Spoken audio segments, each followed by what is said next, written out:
grabación. Bueno, pues buenos días a todos. Hoy tenemos una entrevista muy importante que le vamos a realizar a Francisco Bonatti, presidente de Bonatti Compliance. Lo primero de todo, Francisco, buenos días y gracias por concedernos un poco de tu tiempo. ¿Podemos empezar preguntándote un poco sobre tu labor en la compañía y a qué os dedicáis exactamente? Pues buenos días, Carlos. En primer lugar, gracias a vosotros por vuestro interés y nosotros estamos encantados de estar aquí.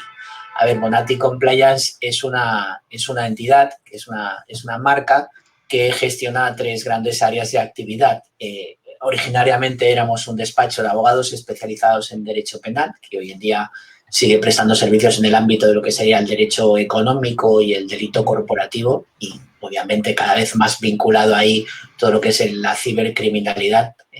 Luego también somos una consultora en sistemas de compliance, de cumplimiento normativo, en responsabilidad social corporativa y prevención de blanqueo de capitales, donde damos soporte a las empresas, a las organizaciones, para que implementen sistemas de gestión en estos ámbitos. Y, por último, somos una entidad de inspección acreditada por ENAC para hacer informes de experto externo en materia de prevención de blanqueo de capitales. No somos auditores de los sujetos obligados y les hacemos el servicio que marca la ley obligatorio de auditoría y de informe de mejora. Y yo soy el fundador, lógicamente, con mi nombre, pues claro, Bonatti Compliance, pues yo soy el fundador, soy un poco el director de toda el área, pero también soy abogado penalista y consultor de sistemas de compliance.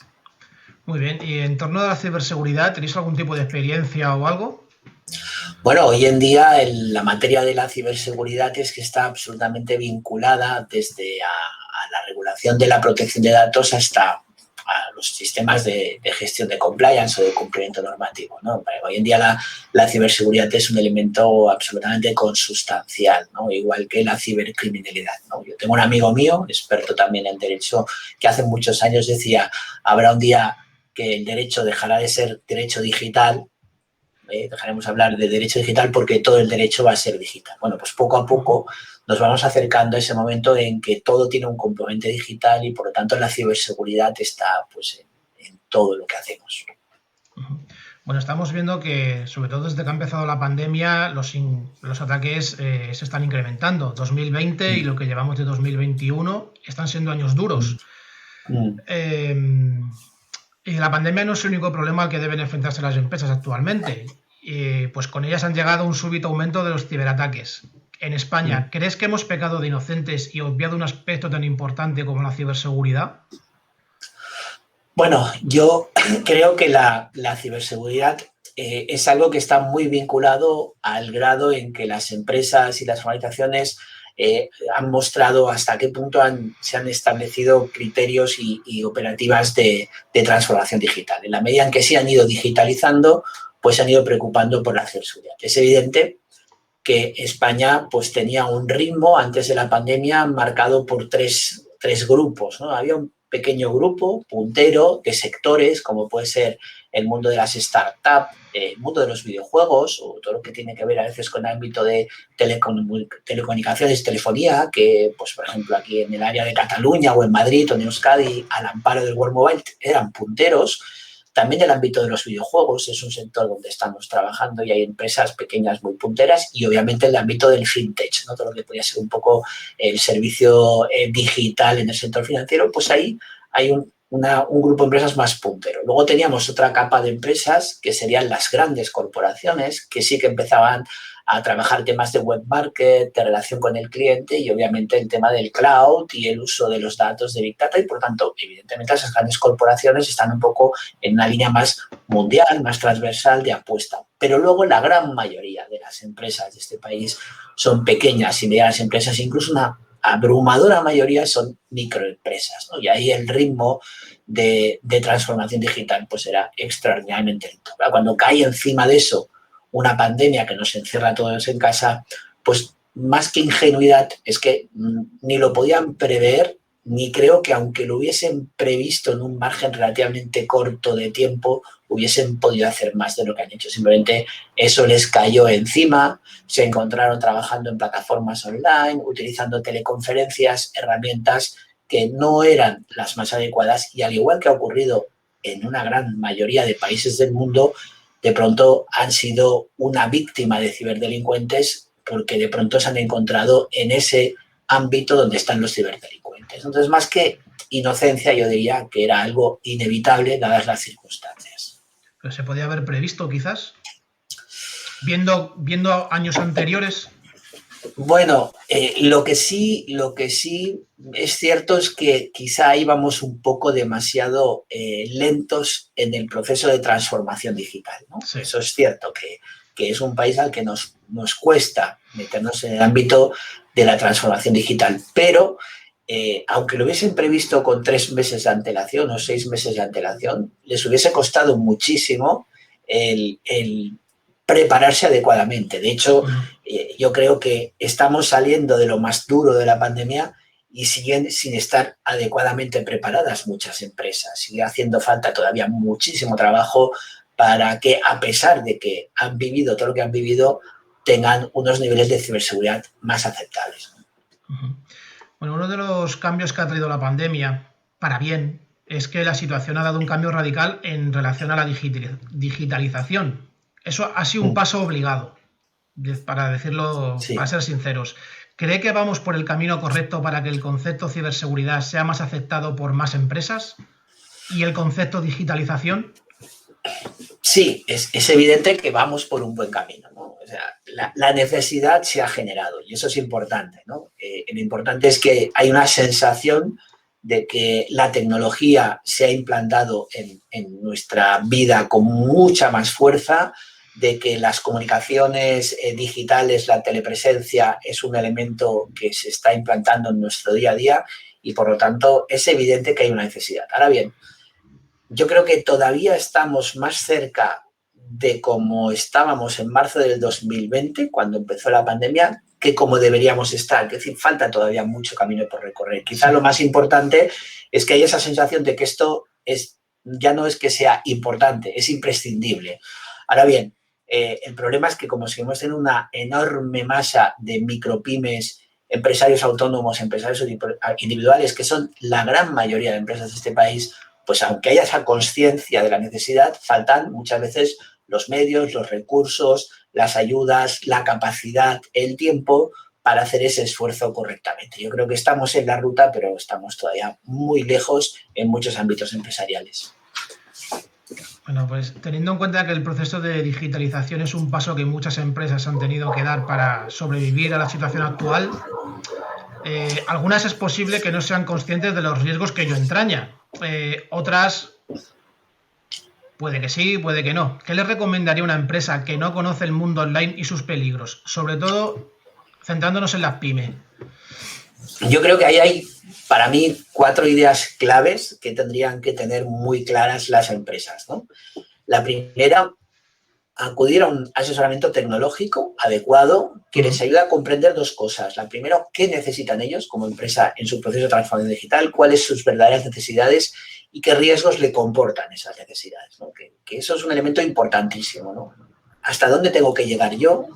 ¿Qué ruta tengo que hacer?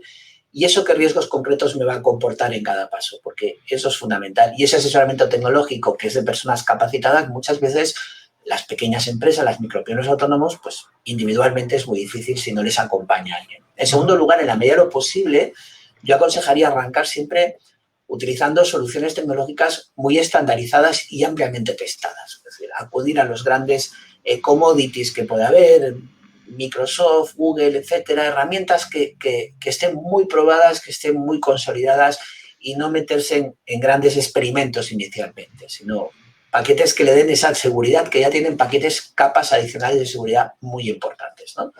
Y siempre con ese asesoramiento. En tercer lugar, un elemento para mí fundamental, una vez implementados estos 2, es un seguro de ciberriesgos. Eso es muy importante, que se aseguren, que es un elemento fundamental y además es un mercado que tiene muchísimas ofertas y muy variadas, que por lo tanto se aseguren. Y luego un elemento añadido a estos 3 que para mí es fundamental, que es una formación y una concienciación. Es decir, que tanto el empresario como su personal, su equipo, no solamente esté formado en lo básico para utilizar todos estos medios tecnológicos, sino que esté concienciado en cada momento de cuál es ese entorno de riesgo en el que se desenvuelve y cuáles son las soluciones que tiene a mano. Yo creo que con modestia, con una cierta solidez y con estos 4 grandes elementos, cualquier empresa, por pequeña que sea, puede construirse un proceso de transformación digital muy prudente, muy realista y sobre todo muy seguro.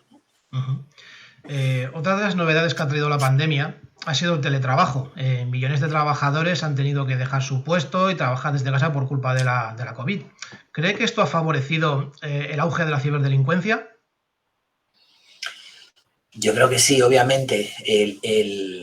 En el momento en que millones de personas acceden a la red de golpe de forma abrupta, acceden a medios de comunicación digital, intensifican mucho el uso del correo electrónico, incluso de los SMS, de todos los sistemas de mensajería, pues obviamente para los ciberdelincuentes que ya estaban ahí, pues el campo de operaciones se incrementa por mucho y además de manera muy estandarizada. O sea, hay muchísimos usuarios con el mismo perfil de golpe y entonces ellos que trabajan desde sistemas muchas veces de ataque masivos, pues en lanzar el mismo mensaje a 1 millón o a 10 millones, pues evidentemente les da una mayor rentabilidad. Entonces, claro, evidentemente hay un factor que es un factor estadístico que ha favorecido el incremento de la ciberdelincuencia de una forma muy clara. Luego hay otros elementos, ya aparte de que de pronto hay millones de víctimas más en las redes en todo el mundo, hay otros elementos que creo que también han favorecido esto, ¿no? Por ejemplo, los sesgos y las conductas, ¿no? Los comportamientos. Porque de pronto muchas de esas personas que se han visto obligadas a utilizar las redes o la tecnología o los sistemas de telecomunicación no las conocían, no los conocían en absoluto, no sabían usarlas y muchas veces les costaba incluso comprender la realidad, la dimensión real, ¿no? O sea, yo a veces me imaginaba un poco aquella sensación que había en los años 40, 50 con las primeras televisiones, de que muchos que las veían tenían la sensación de que la gente estaba detrás del cristal, ¿no? Entonces ese componente de dimensionar dónde estás, fijaros, por ejemplo, en la cantidad de gente mayor que el único mecanismo que tenía durante la cuarentena para comunicar con sus parientes era WhatsApp, o eran este tipo de telefonías que no tenían ni idea de que existían y de que incluso a veces no sabían ni que estaban en sus móviles y de pronto se encuentran con esto, se encuentran con la mensajería SMS, que de pronto la empiezan a utilizar más, con servicios de prestación, de entrega de bienes a domicilio que ellos no conocían. Esto ha sido un elemento también muy importante, ¿no? En el ámbito global era esto. Quizá hay 2 elementos que también incrementaron ese riesgo del teletrabajo, que uno de ellos que son ya de carácter más empresarial, ¿no? O sea, añadimos a eso el teletrabajo empresarial y tenemos 2 aspectos que yo creo que también favorecieron muchísimo eso, ¿no? Y que fueron muy preocupantes y que lo siguen siendo en cierta medida. Sí. Uno, cuando vas a trabajar a tu casa de golpe, el entorno te puede relajar. Te puede relajar, o sea, no tienes la sensación inconsciente de que estás trabajando porque estás trabajando desde casa en un entorno diferente y eso cambia tus propios hábitos. O muchas veces te ocurre lo que ocurría, sobre todo en los momentos más duros de la cuarentena del año 2020, que quizá fue en ese sentido este aspecto influyó más, sí. Que compartes los medios con la familia, que compartes el espacio con otros miembros de la familia, que hay unos canales de comunicación que no son meramente empresariales integrados entre los canales empresariales. Con lo cual eso significa, por ejemplo, para riesgos como el hackeo social y estas cuestiones. Por lo tanto, hay otro elemento ahí que hacía mucho daño. Y luego esto ha añadido otro aspecto también en el teletrabajo, estos 2 muy del ámbito profesional, y es que hacían por internet cosas que hasta hace muy poco las hacían presencialmente. Y otra vez ese sesgo, esa percepción de la realidad les podía engañar inconscientemente, porque en el fondo estaban trabajando en un entorno completamente diferente, pero la sensación que podían tener ellos era de que estaban haciendo lo de siempre, y por lo tanto, como siempre lo hacían presencial, el uso del medio tecnológico es un uso más presencial que digital. Y eso al final son gaps, son brechas, son riesgos que es donde los ciberdelincuentes de manera masiva van probando y hasta que al final por esas debilidades es por donde encuentran las brechas de los sistemas o de las personas, ¿no? Entonces estos 4 aspectos yo creo que fueron los que han marcado ese nombre boom, ¿no? Que ha provocado el teletrabajo, ¿no? Desde uno de cantidad de gente operando hasta cuestiones ya muy de conducta, de cultura, de operativa que debilitan los controles, claro. O sea, se puede decir que nos hemos vuelto un poquito descuidados, ¿no? Al trabajar desde Sí, casa. más que sí, descuidados en parte, a veces no culpables del descuido, No, que es claro. distinto. A veces no, o sea, son descuidados, muchas veces no culpables de ese descuido, porque a veces ese descuido en un primer momento es inevitable, ¿no? Pero sí, claro, hay una bajada de guardia que se agrega al hecho de que de pronto los cibercuentos han encontrado, vamos, para ellos era un auténtico regalo de Navidad. O sea, millones y millones de personas en todo el mundo metidas en las redes, en canales de comunicación, donde ellos habitualmente intentan atacar a las víctimas, que de pronto se agregaban de forma súbita ahí, ¿no? Entonces, para eso era una mina, era un filón Claro. de ataques, ¿no? Uh-huh. No, está claro que tenemos que tener mucho cuidado, sobre todo trabajando desde casa, porque es que los peligros están ahí, aunque no queramos reconocerlo en algunos casos. Sí, sí, sí. Eh, Incluso uh-huh. aunque no podamos. A veces es esa educación y concienciación que decimos que ahí las empresas tienen un deber muy importante de formar y sobre todo de concienciar, esas alertas, de mantener permanentemente esa pequeña tensión que necesita el personal de estar alerta de las cuestiones, ese radar desde la organización para mandar mensajes que permitan que el trabajador, el miembro de la organización o la trabajadora que está ahí operando sea consciente de lo que está pasando y no baje esa guardia. Y eso es una responsabilidad compartida. Tampoco podemos echar la responsabilidad encima de la persona que está teletrabajando, sino que esto es un esfuerzo compartido de toda la organización y a veces el foco tiene que estar también en esas organizaciones. Pero sí, es muy importante que el teletrabajo seamos conscientes que entraña unas ventajas una vez salgamos de la pandemia, ha ayudado a mantener la actividad económica a través de la pandemia, por muy duro que se haya hecho a veces, eso es verdad, pero que también tiene unos riesgos que hay que compartir entre todos los miembros de la organización. Sí, sobre todo ahora que los ciberataques son cada vez más numerosos y graves. ¿Qué estamos haciendo mal para que tengan tanto efecto y causen serios perjuicios como los vistos al SEPE, Casella, Colonial Pipeline? Yo creo que más que estemos haciendo mal cosas, que evidentemente estamos haciendo mal cosas, porque al fin y al cabo esto ha sido una irrupción muy brusca de la tecnología en un momento puntual por una crisis sanitaria y no todo el mundo estaba preparado para esto, prácticamente nadie. Todos recordamos cómo nos tuvimos que encerrar en casa de golpe, a pesar de todas las autoridades y todas las autoridades sanitarias del mundo. Por lo tanto, evidentemente partimos de una situación no prevista, con lo cual es partir de que algo está mal. Evidentemente hay quien se ha podido adaptar más deprisa y otros que les está costando mucho, pero yo creo que hay un factor que hay que tener muy en cuenta también, que es muy importante y que quizá es más preocupante todavía si lo hacemos bien o lo hacemos mal. Y es que el negocio de la ciberdelincuencia es muchísimo más rentable que hace 2 años y es mucho más factible porque hay mucha más víctima en las redes y en Internet. Por lo tanto, con mucha menos inversión se obtiene más retorno por los cibercriminales, porque en el momento que lanzas una campaña de phishing y tienes muchos millones de usuarios más que 2 años antes con la misma campaña de phishing y te pueden caer más víctimas, pues con menos inversión es más rentable. Con lo cual también esos cibercriminales que económicamente se refuerzan se pueden volver más atrevidos y cada vez fijan objetivos más ambiciosos y tienen recursos más potentes para probar a atacar otro tipo de estructuras, otro tipo de perfiles, con lo cual el problema no es solamente que nosotros estemos haciendo las cosas no del todo bien todavía o mal, el problema es que el negocio de la cibercriminalidad es un negocio al alza, es un sector que va a crecer porque obviamente es un parásito de un mercado que crece y por lo tanto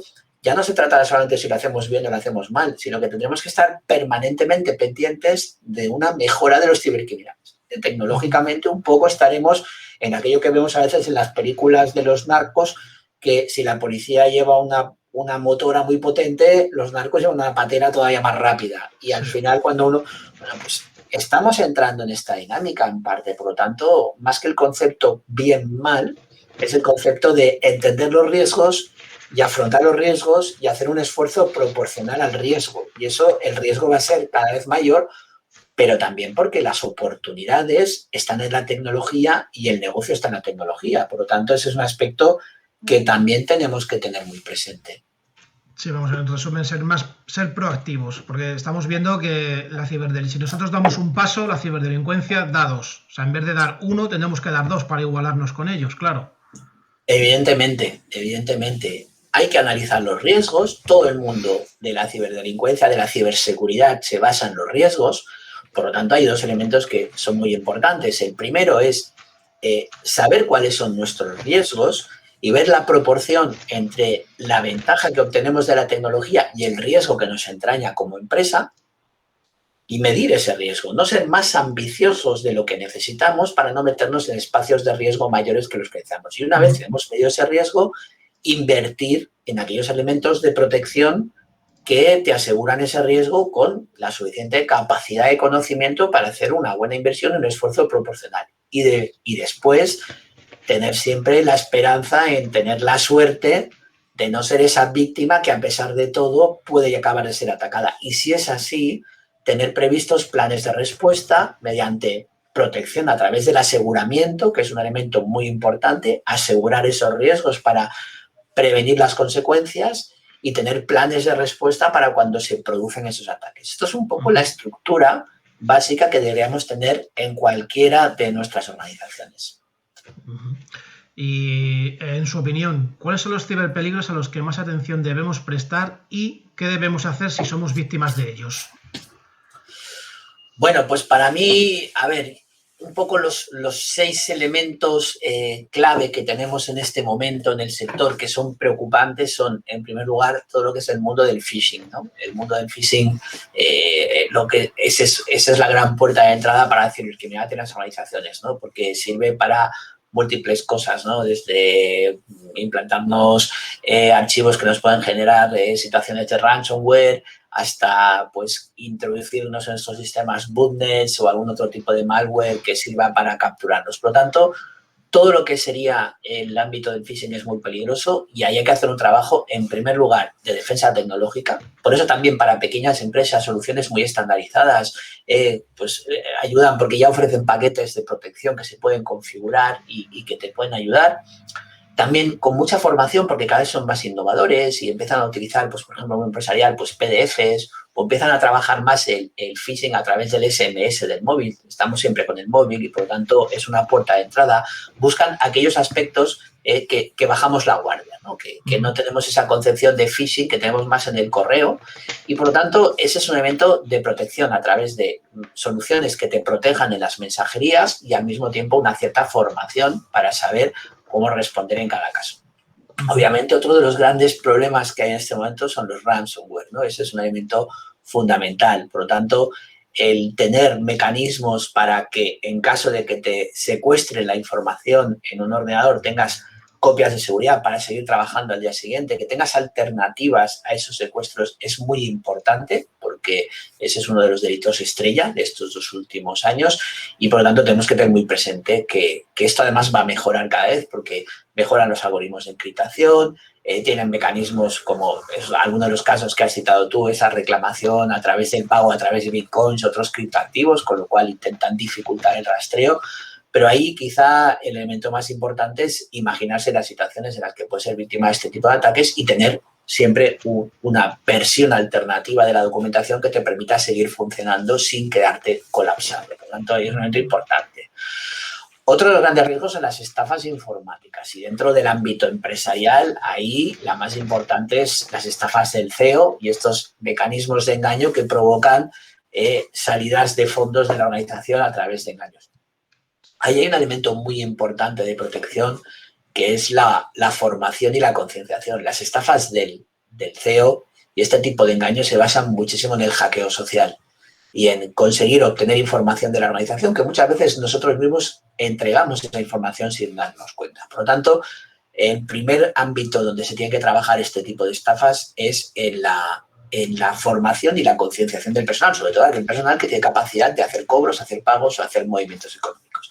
A partir de ahí, pues evidentemente, elementos de protección, como pueden ser los que protegen del phishing, etcétera, pues también son útiles como complementarios. Pero en el mundo de las estafas, el evitar el hackeo social, el evitar dar información innecesaria, el evitar hablar con personas que te están sacando información es un elemento fundamental. Y la formación sobre los procedimientos internos de operaciones para que todos los miembros de la empresa, todos los miembros de la organización los tengan claros, pues es muy importante. Evidentemente, los procesos muchas veces en empresas medianas o pequeñas pues son más débiles y por lo tanto el ataque es más fácil, ¿no? Por lo tanto, trabajar esos procesos, enseñarlos, formarlos es muy importante. Otro de los elementos importantes son los ataques a servidores o a bases de datos donde tenemos la información. Y ahí, pues, aparte de todo lo que hemos comentado de que pues a través del phishing, etcétera, pueden abrirnos las puertas que tenemos nosotros para acceder a esas bases de datos, lo que es muy importante es hacer una buena inversión en la tecnología adecuada para proteger esas bases de datos, para proteger bien esos servidores, tener un buen firewall, tener unos buenos sistemas de protección, ¿no? Y ahí a veces nos sorprendemos cuando vemos ciertas organizaciones que elementos muy básicos de protección de sus sistemas de información no existen, con lo cual la preocupación a la que nos está llevando esto es que hoy en día puedes llegar incluso a tener una responsabilidad por no haber protegido tu propia información. Y terceros afectados por tu sustracción mayor. Si usted no tiene un estándar básico mínimo de seguridad, no, ya no es que le hayan robado, es que usted no ha hecho lo mínimo para evitar el robo y que le puedan pedir responsabilidades, ¿no? Y por último, pues el aspecto de otros aspectos importantes ya más secundarios serían los ataques a través de botnets, ¿no? Eso también hay que tener siempre muchísimo cuidado, sobre todo porque además ahora con esa masificación de sistemas de phishing y tal, lo que están empezando a potenciar es que te utilicen ya no solamente pues para hacer transferencias, este tipo de operativas, sino directamente para hacer phishing, con lo cual al final no solamente te hackean tu sistema y lo utilizan, sino que te pueden colapsar porque al final pues la lista de distribución te puede identificar a ti como una entidad que envía correos peligrosos y te pueden bloquear, ¿no? Con lo cual tienes un problema interno y un problema externo de comunicación y junto con esto el tema de la sustracción de credenciales, ¿no? Todo lo que es acceder a las credenciales, a las contraseñas y a partir de ahí operar como si fueras un miembro de la organización. Son los elementos que hay que proteger. Yo creo que estas son las grandes amenazas y más o menos los mecanismos de protección son los que yo te he comentado para cada uno. De todas ellas, ¿cuál cree que puede tener mayor efecto para una empresa? Pues depende del perfil de empresa, pero yo creo que uno de los elementos importantísimos, porque además es muchas veces la puerta de entrada a otros tipos de daños en ciberseguridad, es el phishing. El phishing es fundamental. Todo lo que sea proteger el acceso al correo, a las SMS y cerrar eso, pues ya evita que luego te introduzcan malware, etcétera. Yo creo que eso es fundamental. El phishing quizás es uno de los riesgos más importantes. Y ahí, pues básicamente, insisto, tecnología por un lado, bien aplicada, y por otro lado, formación y concienciación. O sea, el factor humano para mí sigue siendo muy importante. Y en la ciberseguridad, por mucho que hablemos de temas tecnológicos, el factor humano de los usuarios, de tu empresa, de tu organización, sigue siendo un factor muy importante. Mucho. Y hablando de formación, este es un caso que ha salido hace poco a la luz y que se puede catalogar como un poquito estrambótico. La semana pasada, no, la anterior, una cárcel de máxima seguridad iraní fue ciberatacada y hackearon los sistemas de seguridad. Los empleados se quedaron mirando como si no pasara nada y algunos de ellos incluso grabando la situación. ¿Es una falta clara de formación ciber o simplemente de ser presa de los nervios por la situación?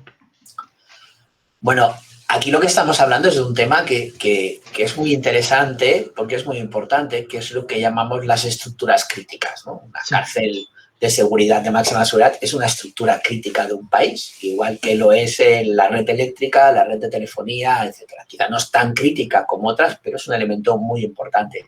Yo lo que en este caso me da la sensación es que hay una negligencia por parte de ese Estado importante e intolerable, ¿no? Yo creo que ahí lo que hay es básicamente una falta de formación del personal y de concienciación del personal que es absolutamente imprescindible. Esto era un elemento que debería estar dentro de los planes de seguridad nacional de cada país. Es decir, en España, por ejemplo, pues tenemos un esquema nacional de seguridad que estructura y vertebra una serie de obligaciones a todas las estructuras críticas y que establece una serie de medidas. Y hoy en día tenemos estándares de primer nivel a nivel internacional, como puede ser la ISO 22301 o la ISO 27032, que establecen pues, planes de continuidad de negocio y planes de ciberseguridad que se encajan dentro de estándares como es en España el Esquema Nacional de Seguridad y que todo eso se tiene que estructurar. Y eso son todos los países. Lo que no es aceptable, porque de eso depende la vida de todos los ciudadanos, es que los estados no hagan un esfuerzo en proteger sus estructuras críticas y en establecer mecanismos de prevención y al mismo tiempo en formar y concienciar a todo el personal que trabaja en esas estructuras para que reaccionara. A mí me parecería aceptable que dijeran, intentaron evitarlo y no pudieron, pero me sorprendió muchísimo que se quedaran mirando o incluso grabando la situación cuando lo que estaba pasando delante de sus narices era algo gravísimo, ¿no?